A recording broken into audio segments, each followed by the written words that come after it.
Facebook. We live. Now we live everywhere. IG, YouTube, Facebook, Twitter. Let's go, champ. Looking like Shannon Briggs out here in these streets. Let's go, champ. Let's go, champ. Let's go, champ. Yeah, for real. Let's go, champ. Had a good workout this morning. About to get a nice meditation in. Like I told you guys before, if you have an issue with sitting down and sitting still, go do a little workout. So you can appreciate the sitting still. And meditation and yoga is probably one of the most powerful things I've ever done as a mixed martial artist, as a wrestler. Yoga and meditation is one of the most powerful things I've ever done for breath and body control. Yoga is amazing for body control and also breath. As a young fighter, I've been doing this since I was 12 years old, fighting in competition, combat type sports, wrestling. But running 16 plus miles or whatever have you, and still you get winded in a fight because it was more than just doing cardio. You actually had to control your breath. And being able to control your breath is probably 10 times more important than cardio. You can control your breath and you practice deep breathing. If you had the choice to do either or, it would be yoga or meditation, opposed to doing some running. Sprints are major in terms of breath control. But in terms of breath control and being able to control your breath during a fight, yoga and meditation is one of the most powerful practices you can do. Young fighter, your mind is going all over the place during the fight, and you did your cardio. You understand? So this is a powerful practice. I like to remind people this is more than just a spiritual thing. It's a physical. I attack this as a physical health thing, a health and vitality thing. We're gonna listen to some music this morning and get it in. Hopefully they don't cut us off. If they do, I know this ain't the right sound. But we done did quiet meditation for the past couple of days. I think we did. I wonder if we did music yesterday. I forget. I don't remember. But not yesterday. Not yesterday. About a couple of days ago, we did some music. But just want you to relax into it. I try to get a little head start before the timer starts. Just kind of getting your mind into it, your energy into it. I got my book on, Massachusetts Jumping Jim Crow for Cannabis. Go grab that if you are into cannabis. If you're not into cannabis, it's a major opportunity going on in cannabis right now. It's a cash crop, major cash crop. Folks is opening up, and the hood nigga, the street nigga has become relevant. We have become relevant. They're talking about us. For decades, we talked about, we felt like this government against us, somebody against me, feels like this hidden hand that's plotting against me. And come to find out, we wasn't far off. As our intelligent brothers and sisters have grown and evolved, a lot of them have been calculating what's going on in the Black communities. And the numbers say that we are being plotted against. This war on drug shit has decimated our communities from inside out, from top to bottom. It's really time for us to really be intelligent during this generation. There's no reason why our children should have to go to the next generation. Black adults, I urge you to not be cowards. A lot of times what I'm paying attention to is they are choosing young children, young Black adults with no children, or adults with no children, single women with no families, no community to look after or to be responsible to. They're choosing these individuals to make decisions for the Black community. you know, um, to me is a travesty. In order to be a part of the Black community, a functional part, you have to be about Black family. You can't be about the Black community if you're not about Black family. And a lot of times when you're about your Black family, you think about the future. You think about your children's future in this community, and what are they inheriting. So then you become a little bit more bolder than you would probably normally be, because it's not about you, it's about your children. And do you want your children inheriting white supremacy? Do you want your children inheriting this bullshit? While white folks say, well, just wait, let us understand, just wait, let us understand. I just was recently listening to a lot of civil rights stuff. And then even, before, stuff from the 50s and the 60s. And it's the same exact thing. The same exact thing that they're complaining about. Police brutality, unfair, Black folks ain't being treated civil. And we went to war in civil rights. Our ancestors, our family went to war in civil rights, and we didn't get no civil rights. Everybody else got the civil rights. Everybody else got the civil treatment. There's nothing civil about not being able to control an industry, any industry. And to believe that Black folks are inherently criminal, inherently failures, unable to be upstanding citizens, that's war on drugs. That's war on drugs shit. That's war on drugs propaganda. So war on drugs permeated every facet of our society as a community. And it was a real war.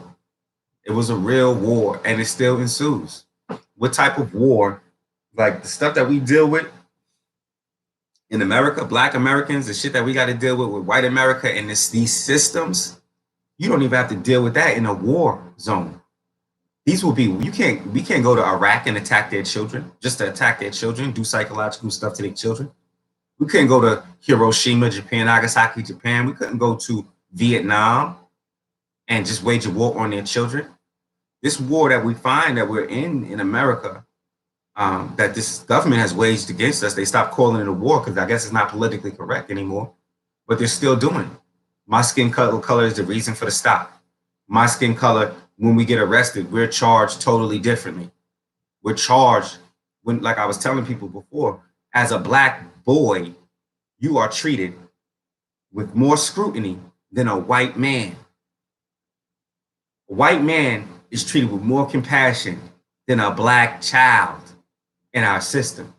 Now, any man should be able to be, responsible for their actions, but you're talking about Black children, teenagers who you've been giving double digits and sending their asses to jail like they are grown adult Americans. This is war crimes. These are war crimes. So when people talk about, oh, we're having a war, we need to do expungements. No, the first thing we need to do is check these school systems that are breeding children to be in the school or prison pipeline. Black folks, it's not expungements. It's not expungements. Not in a time where the white man is saying, hey, I'm recognizing what I did. The white man is saying, I'm recognizing what I've done and what I've been doing. I'm recognizing the system in place that was here before I was alive. 3, what can I do about it? What can I do for the Black community to make this go away? First, let's define it, what it was, and define it how you defined it all of these years. You called it a war. Every year, every month, every state, every city, every town called this a war. And you use military strategies against us, Cold War tactics. We weren't even allowed to become adults before we were enlisted in this war. Many of us don't even still believe we are in a war. So this is where, if America is really ending the war, it must confess that it was a war. Because a lot of Black folks won't believe it's a war until you come out and say, I'm sorry for this war. Now that you are trying to be politically correct and say that this war is over, you don't want to call it what it was for the healing. But in order to heal it, you need to call it what it was and deal with it like a straight up and down war, full ladled with war crimes. What do you owe black children like myself who were enlisted in this war as children before they were even adults, before you were even old enough to buy a cigarette or drink some liquor, get a beer in a club? You enlisted us in this war, America. This big, ugly, nasty race war. Yes, you did. So what are we going to do about it? Huh? Now, the cannabis industry has, because they want to open up, cannabis is still federally illegal. There's nothing different than what these white boys is doing in these states than what I was doing. Except they're doing it at a major level and they got that white skin protection. So they use their white shield, their white skin. They linked up around this cannabis thing in each state, and they're using their white power to say, you know what, fuck the federal government. We're going to open up this cannabis, but you know what? We're going to open up this cannabis because of black folks. We're going to use our white skin to protect black folks. That's what they said to get open. As soon as they got open, they're like, well, black folks, what you here for? Is a handout? No, I'm here because I'm a victim of the war on drugs. Oh, you're being a victim now? Any way they could try to further emasculate, further attack, further, trample upon black men who went through this, brown men who went through this, they're giving it to white women. White women is the show. And then a lot of black women, they're being the faces of these white women's campaigns to get their equity. These white women are relentless. Let me tell you, these white women are relentless. White folks is relentless. Here it is. You had a war against black folks, but you want to come and get the cookies? You want to come and get the little trinkets, the little crumbs falling off the master's table? That's what equity is. Because white folks own the table. The crumbs off the table, the white women like, nah, you don't need that. I'm gonna get that. Everybody.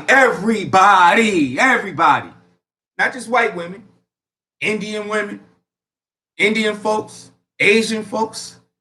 Yeah, these minorities should definitely be a part of the party because they look black. So if these other minorities are part of this party because they look black or look brown, then the first people you should be dealing with is the black and brown individuals. You don't want to do that. You say it's unconstitutional to say black and brown.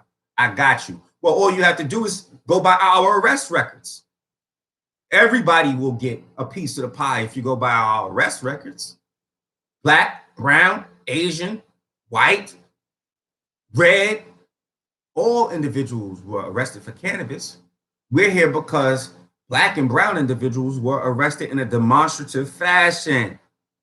We were mass incarcerated for cannabis. They camped out in our neighborhoods and never left because of cannabis, because of war on drugs. So, this is a major time, black folks. You really have to have some respect for yourself, you gatekeepers, and tell white men what is and what's not appropriate. And it's not appropriate to hop out the gate and erase your crimes against me. People don't understand it because I've been arrested. And an expungement is after I do my time is for criminals. When they do their time, when they fulfill their obligations to the government, when they fulfill their obligations to the state for the crime they committed, then they can, as for good behavior, they can get that expungement. These are for criminals. Expungements are for criminals who have had good behavior. Expungements ain't for victims of a war crime. Expungements is not for victims of war. You can't expunge what you've done in a war. This doesn't exist. You can't do that. There's no such thing. The damage is done. So you control all the records. Why we need to get them expunged to exist in your society? Why don't you just get rid of all the stipulations that had cannabis attached to it, like housing and all these other jobs and stuff like that? Well, one sweep. Why don't you make that legislative change and that legislative vote to make cannabis no longer a issue with you?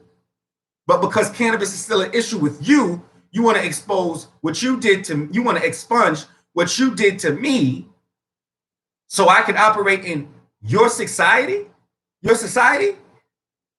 Oh man, this is what happened when the rapist is in charge of giving the rape victim the aid or an apology. No, no, no, black folks. Expungements is not it. Stop championing some bullshit that's just some destructive shit to our community. Expungements don't make the war go over. Not when they gotta still walk around with these racist white cops. Not when every law on the books is to attack black Americans and brown Americans. How have expungements done anything but gave you, the gatekeeper, a pat on the head because you're doing something safe? Like I said, white folks, if you really want to do something, stop asking these folks that you pay.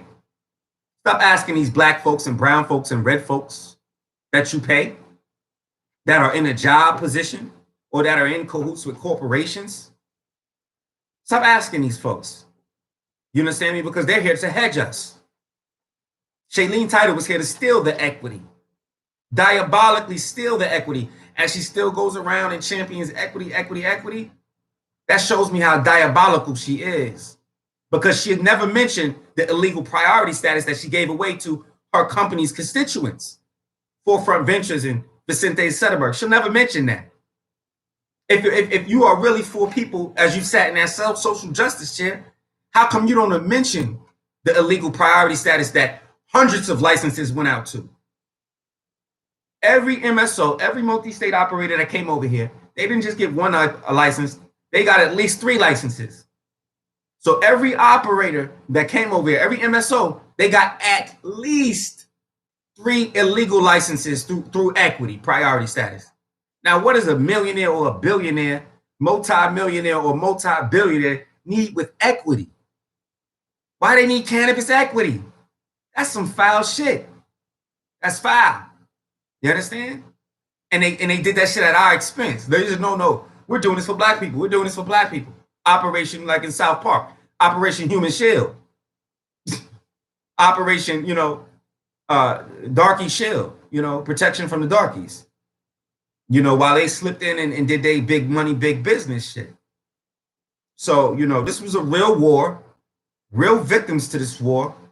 And everybody claimed to not be savages, but the only savages I see is everybody but the black community. And I'm realizing how not savage we are. We ain't savages. We ain't never ran around this country killing nobody because they skin color. And here it is. The government is saying, sorry, black people, sorry, brown people, for what I did to you. And all of these savages come out. All these opportunists come out and steal the equity for some shit they never went through. And in Shailene Title, oh my gosh, with her stinking ass. Oh my gosh. I can't believe this shit. You understand? Smiling up in your face. Stealing your equity. And I knew she was about bullshit because we never even came out and got at Shailene Title. My wife came out and wrote a Massachusetts Marijuana Social Equity Report. Black woman in the equity program wrote our report. And we started getting all types of hell from Shailene Peoples. And still all. But guess what? We don't care.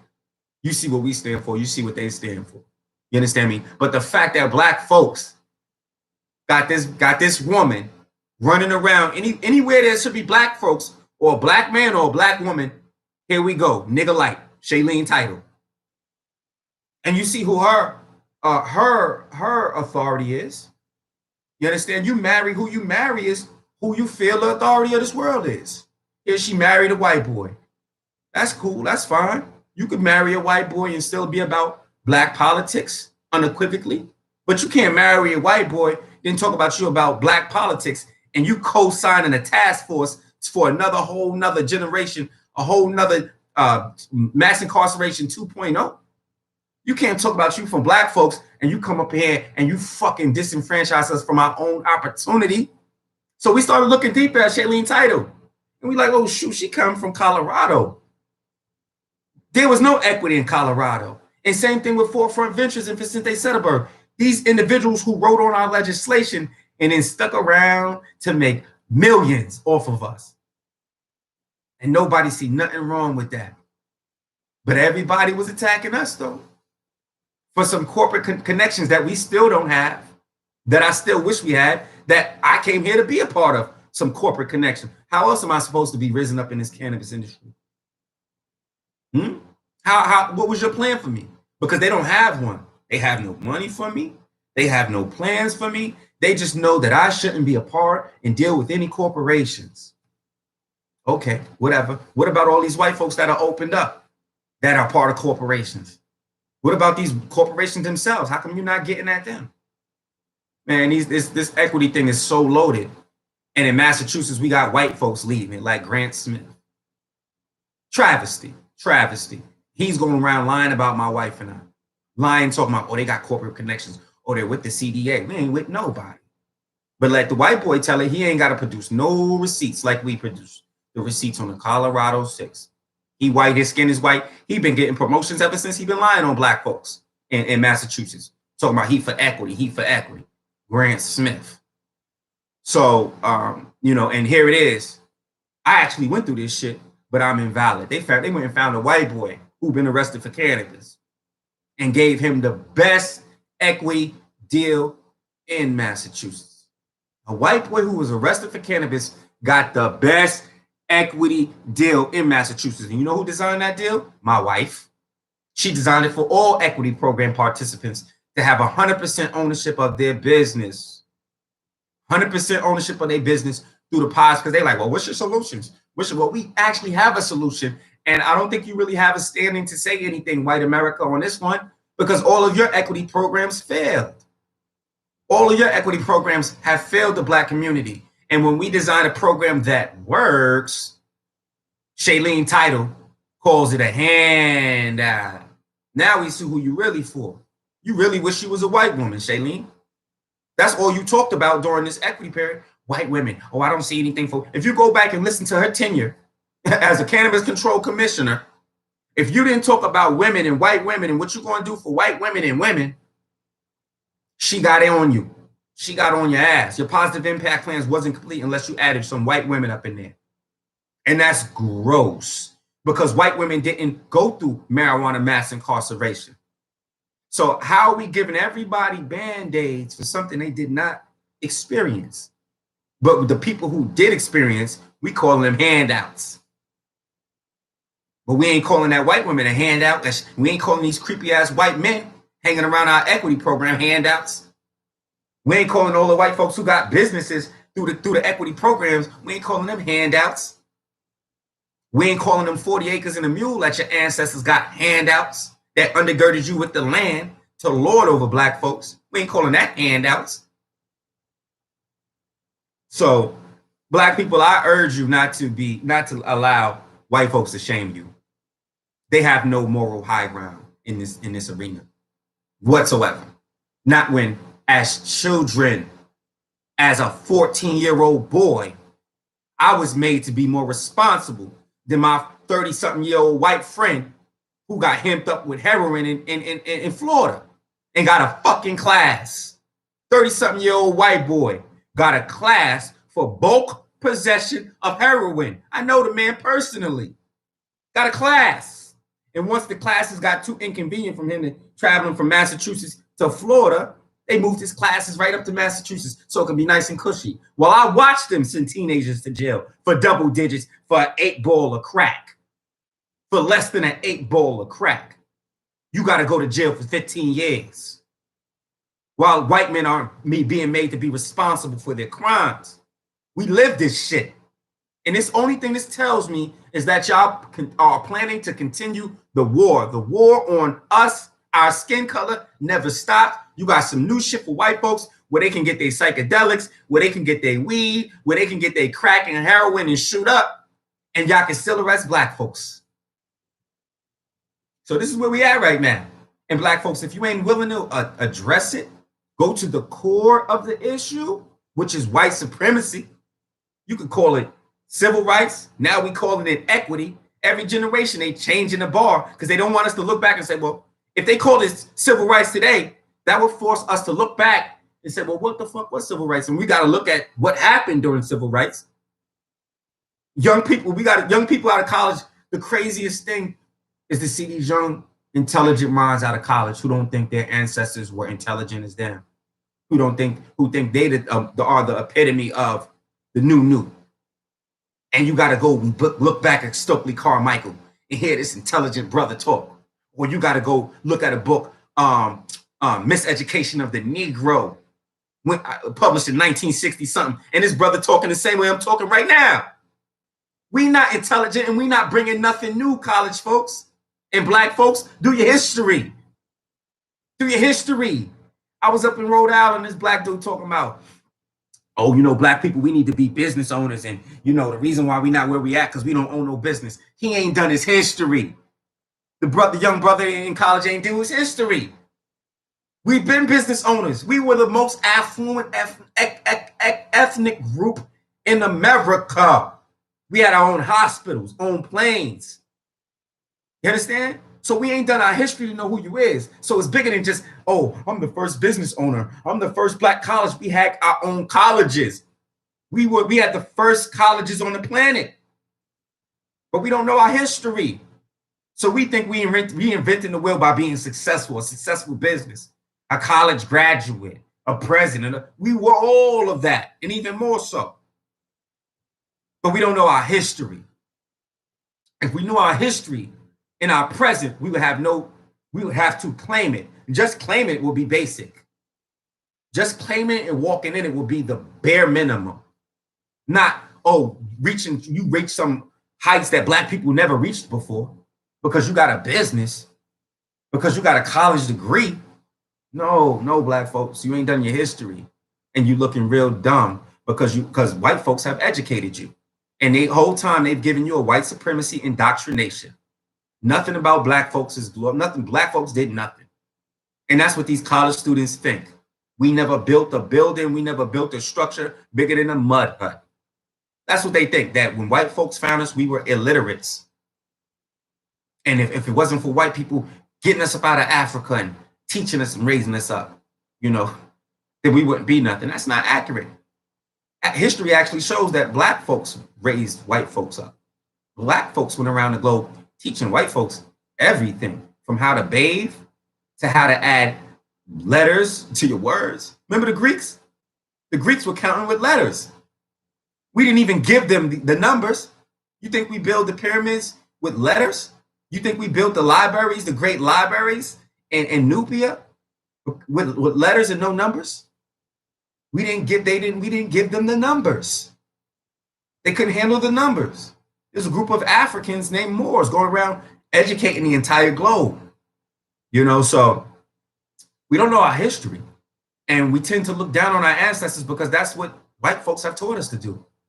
You understand? In these indoctrination schools, indoctrination of white supremacy. So it's a real thing out here. And the war on drugs was a lot. It was a lot. So my first suggestion is tell the public what it is, what it was. Educate the public on what you actually did to us. That's real, but we're not in charge of the decision making.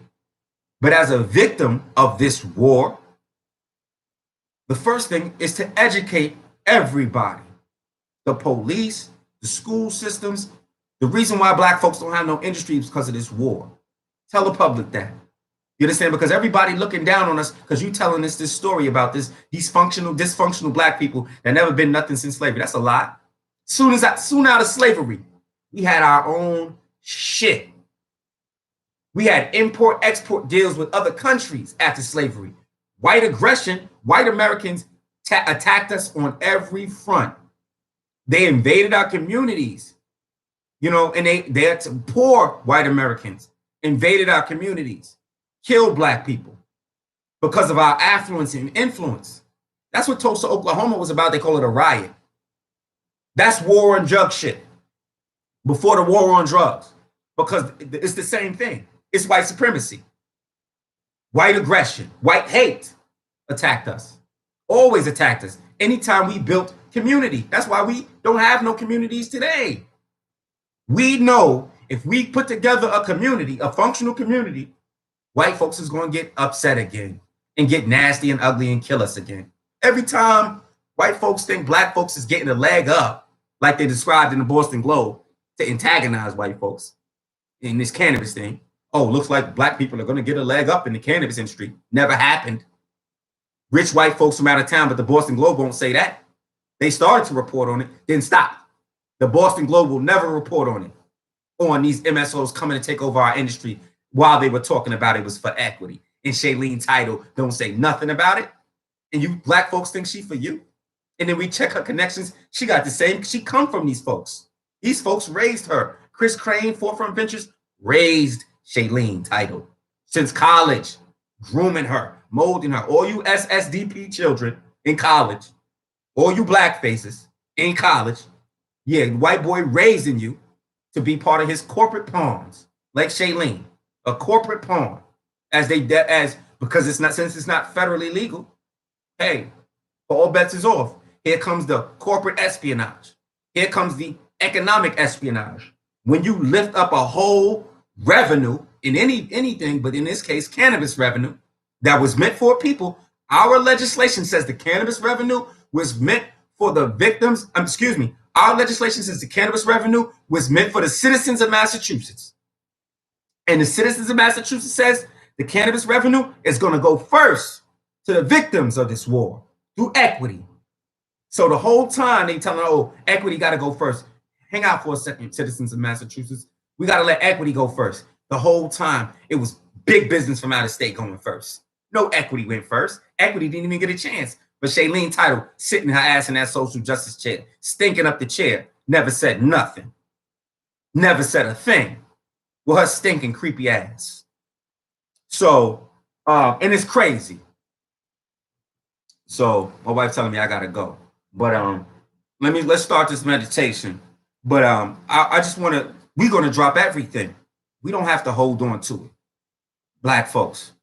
If you are, because I believe we all going through some traumatic stress. How can you not be going through some traumatic stress? Didn't you go through these school systems that I explained to you was all about white greatness? You are suffering from some type of traumatic stress. Period. Who can go through that as a child, being taught that you were nothing, people who look like you were nothing, didn't contribute nothing, and you're going to tell me you didn't go through some trauma, through that psychological fucking? Yeah, you did. But I'm gonna get off my soapbox. I think I gotta stop wearing this hoodie because every time this joint bring me back to the war on drugs. But this book was about the war on drugs, and you know what? There's a place for us everywhere, even in meditation. There's a place for what black folks is talking at quantum physics and all of this stuff that we read in Dr. Joe Dispenza's book right now. We going through Becoming Supernatural. There's a place for us in all of this, and a healing for us. We got to be healed in the midst of this demonstrative activity. You understand me? But first, we got to drop the fear, black folks. We got to drop the fear. We got to be fearless in the face of it. If they serving up death, what's the use of fearing death? It's inevitable, right? They serving up death and destruction. They serving up white supremacy. What's the use of fearing it? You understand? I have no fear for police and none of that shit. You know, what they did was condition me. I've been dealing with this since a child, you know. So one of the ways I protect myself, one of the ways I protect my family, the privilege that I have is this right here. I'm not on survival. This right here. This is a matriarchal principle. This is feminine. Meditation, yoga, information. This is how you protect yourself and your family. You understand? And you know, I teach my family about death, you know, as a place, as not a punishment, but as a release, as a freedom. And without further ado, man, let's get into this powerful meditation. What's today? What's the 30? 34. 34. Today's 34. 7. All right? 34, the 7 energy. Luck, good luck, and good energy. So let's drop all of this bullshit in the hologram, in the calligraphy. Let's put it all to the side. And what I found out is every time I drop something that I don't want, and I drop the things that I do value also, the things that I value become a stronger force in my life. So let's have some fun with it this morning. We got the music. Let's rock and roll.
Powerful meditation.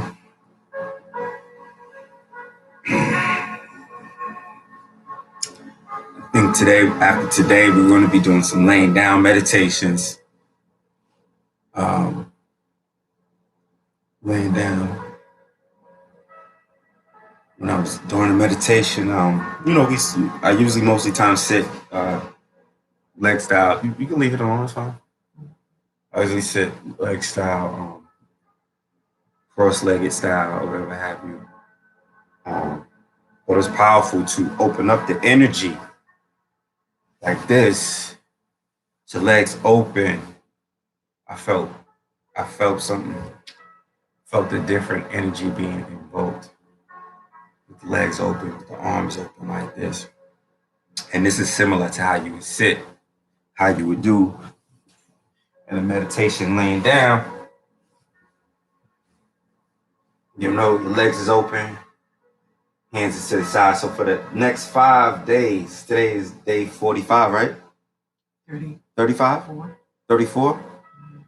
So from 35 to 40, we'll do these for the next 5 days.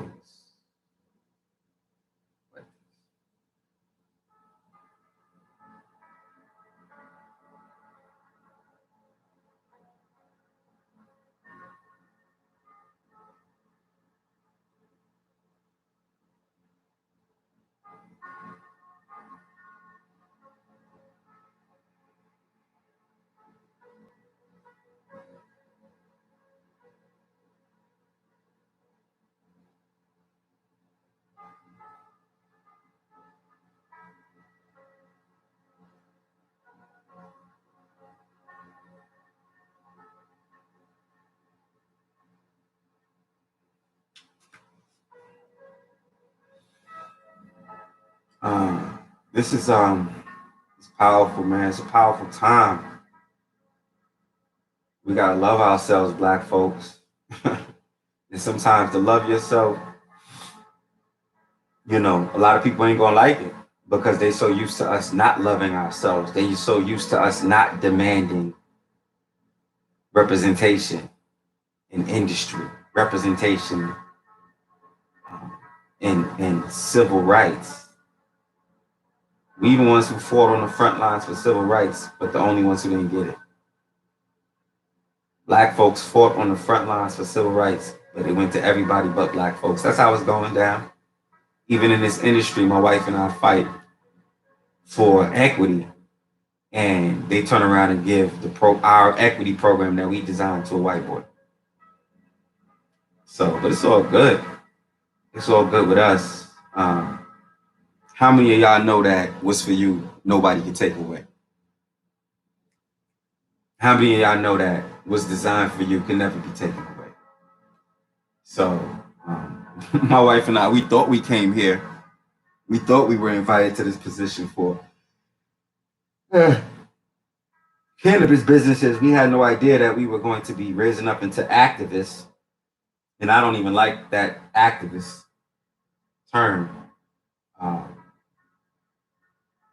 tell you the truth, because I've gotten a bad taste in my mouth from activists. You know what I'm saying? I'm like, oh, these are just little motherfucking college students trying to make a career out of fighting the power for folks. But just like a lot of folks who have debt, who have given money to charities, and then you find out, you know, the money you give into that charity never makes it to the victims because they have to pay the people in these charities first.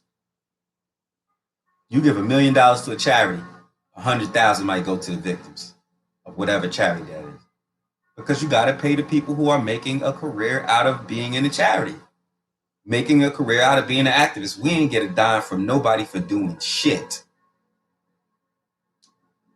They don't pay black folks for nothing. If we was white, oh, had we been white, oh, they would have invited us to the table. They would have invited my wife to the table.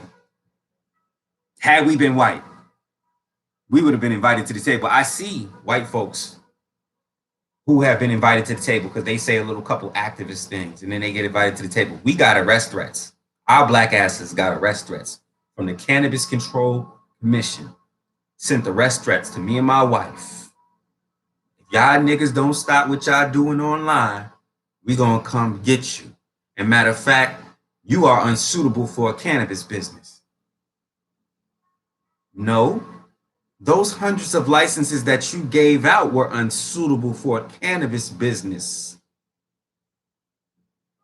For equity status. Those licenses you gave out were unsuitable for cannabis businesses because they weren't in legislation.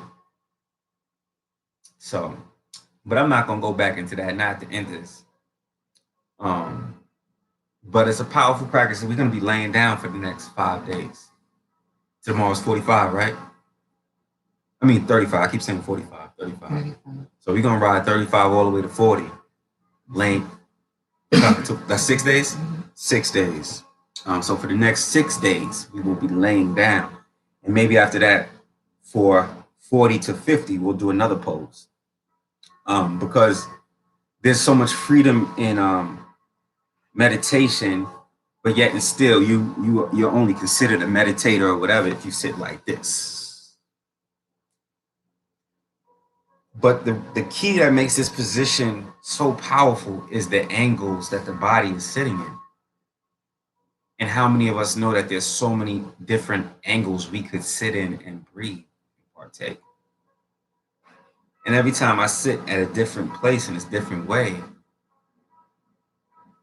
different quadrants of the meta are opened up. And you have access to more. You have access to something you didn't have access to before, just by changing your position.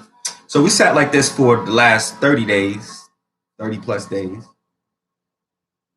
And so now we're going to be doing, we'll spend the next 6 days, laying down, because I felt powerful energy just sitting like this with the legs out and stuff. So we're going to amplify that tomorrow. I appreciate you joining me as usual. Black, white, red, yellow, whoever. Who I fucks with whoever's on the right side of thinking. Period. And if you are on the right side of thinking, you shouldn't have a problem with people who have been victimized, gaining strength and being empowered by talking that shit they need to talk to empower themselves, empower the people around them. That shouldn't be offensive to you. You understand me? You shouldn't be looking to call black folks racist. That's one of the most cowardice things you could do. We have no power to affect anybody. What you are viewing is black anger, black frustration. What you are viewing is desperation. You aren't viewing racism. Where have we had that in our biochemical makeup, where you just seen groups of black folks just decide we're gonna go around killing white folks because of their skin color? No matter what they did, we just gonna go around killing white folks because of their skin color.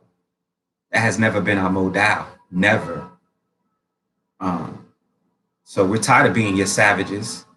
We're tired of being the villains in your story. You understand me? We deserve, and we do the same things that every culture does. Every culture in poverty and in destitute situations, they prey on each other. Every culture does that. Every culture kills each other. Every culture has an underworld, a criminal class, and whatever, such on and such forth. Um, our culture is a beautiful culture. It's not a culture of monsters.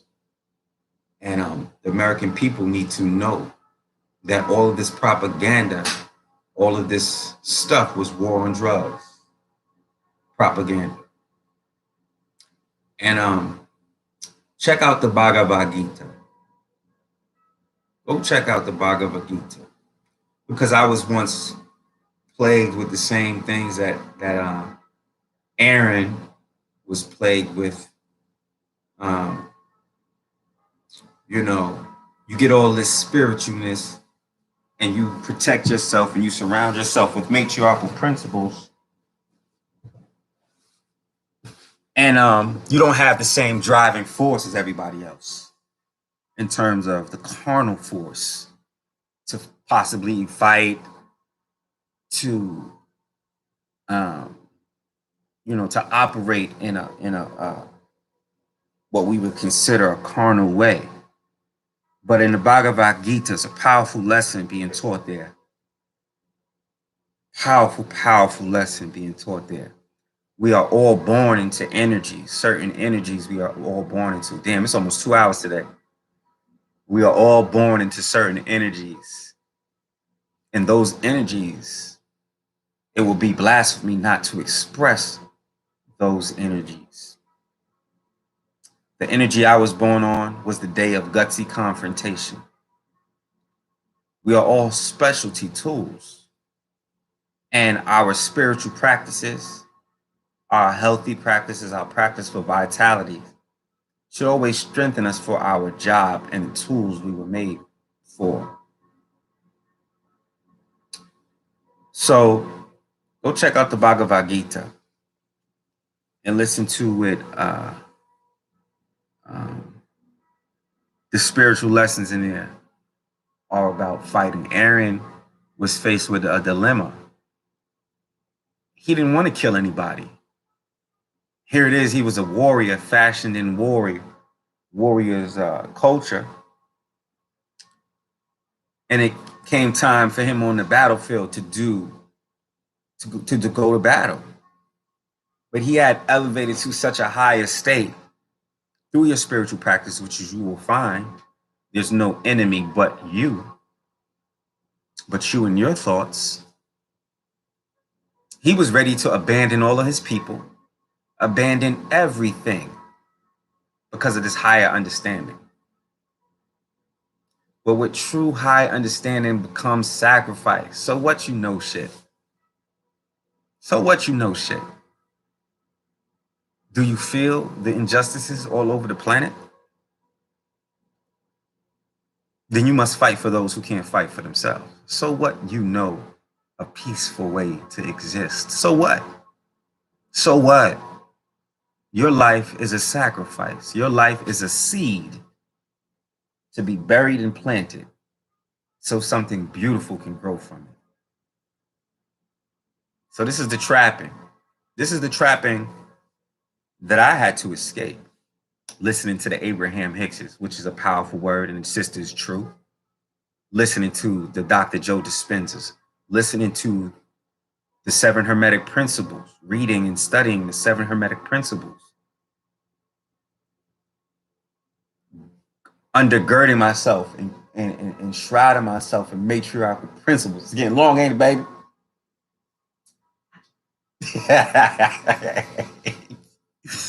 Undergirding yourself. I talk for damn near an hour. Meditate for but undergirding yourself in matriarchal principles and not get caught in the trapping. Don't get caught in the trappings. You understand? I could never turn my back on folks going through fucked up situations all around the planet just because I got spiritual. I've been given another gift, being an empath, feeling and seeing feeling and seeing all of the hurts, all of the fucked up situations all around the planet. You understand? Um, Seeing people in these situations, I have to cut myself off from certain things because as an empath, you see and you feel all the suffering all over the planet. And, you know,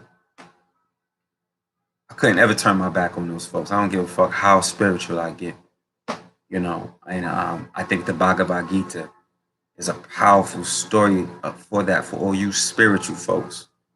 You say, oh, I'm just going to focus on positivity. I'm going to focus on good energy. And you should.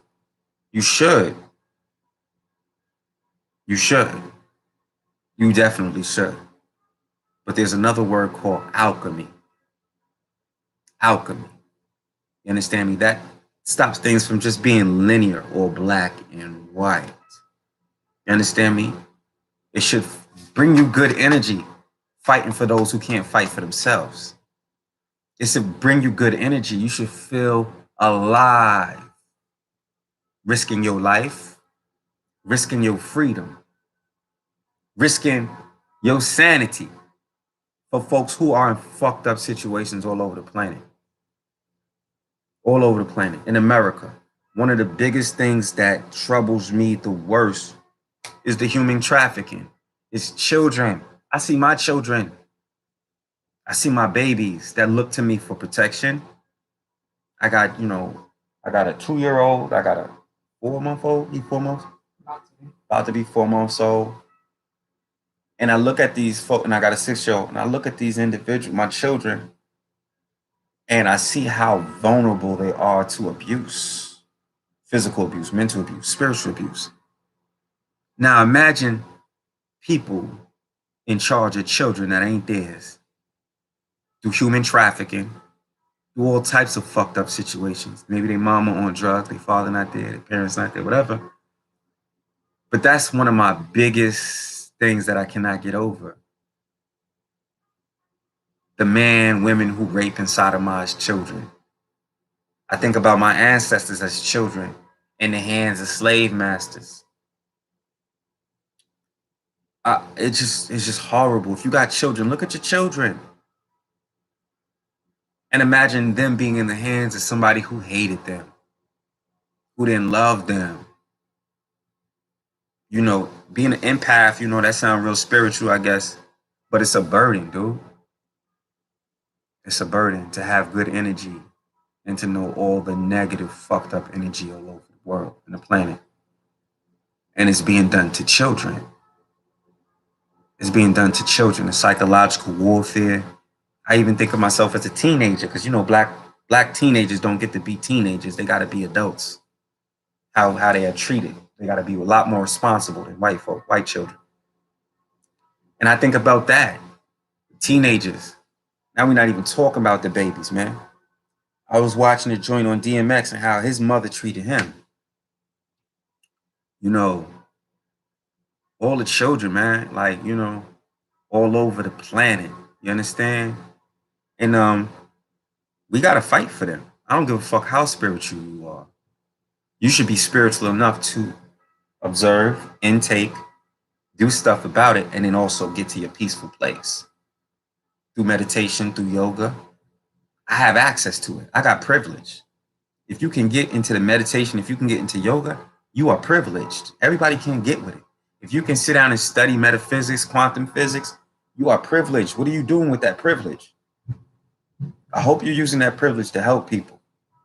I hope you're using that privilege to help people, man. I hope you're using that privilege to make the world a better place. You understand? You listen to Abraham Hicks, you be like, it ain't your job to say the word, I love you, Abe. You're right. You're right, Abe. You understand? But for those of us who is it our job, it is our job to save the world, who have that burden, like Malcolm X and Martin Luther King, like Sojourner Truth, like the Black Panthers, like the many movements, the many Black business owners who say, yo, I'm going to defy the day and time. I'm going to defy it. because I believe I can save humanity. I believe I have something to save. Did Malcolm X save humanity? No. Did Martin Luther King save humanity? No. Did the Black Panther save humanity? No. They just made a movie parody about it called Black Panther, where they pretty much decimated and walked all over these folks' history in a comedic parody almost called the Black Panther.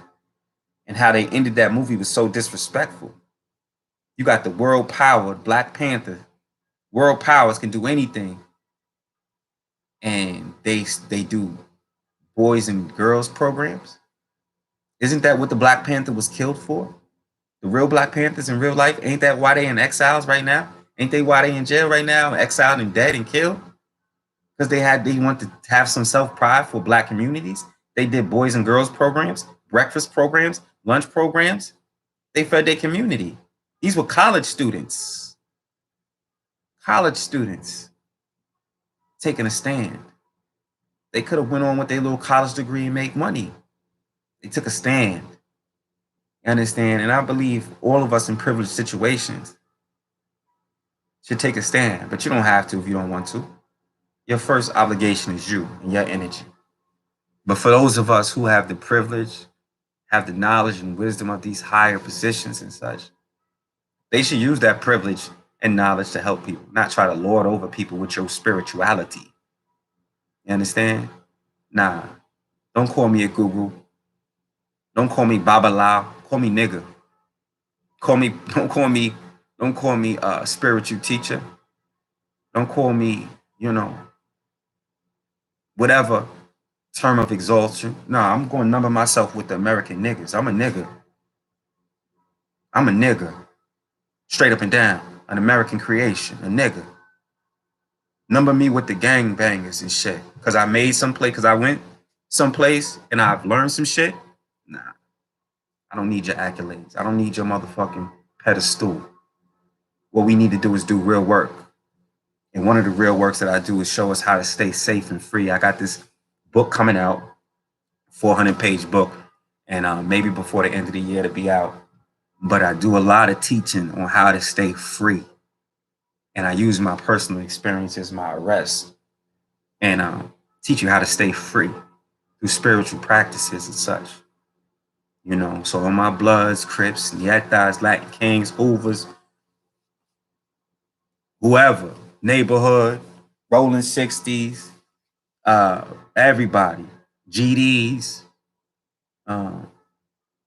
Black Mafia family, all of y'all, everybody, you understand? Be free, get free. Help those who can't help themselves. Do something with your life that will affect this planet until the end of time. That's what I love about Martin Luther King and Malcolm X and Stokely Carmichael and Dr. Joseph Benjo-Cannon and Dr. Ivan Van Sertima. I love about these great teachers that are the ones that passed and the ones still living, like the beautiful, great mother, Dr. Joelle Pookrum, powerful sister. Go listen to that sister so she can teach you about yourself. Pookrum, Pookram, Pookrum. R-U-M, Pookrum. Joelle, Dr. Joelle Pookrum. This was up. This is crazy. Been crazy long. Thank you for joining me today. Get it when you get it, how you get it. Love, peace, and hair, grace, good energy your way to all. And let's get out here and help somebody today with some good energy. Fight for folks who can't fight for themselves. I love you. Good energy. Thank you. Thank you for joining me. Peace. Peace. Peace. Peace.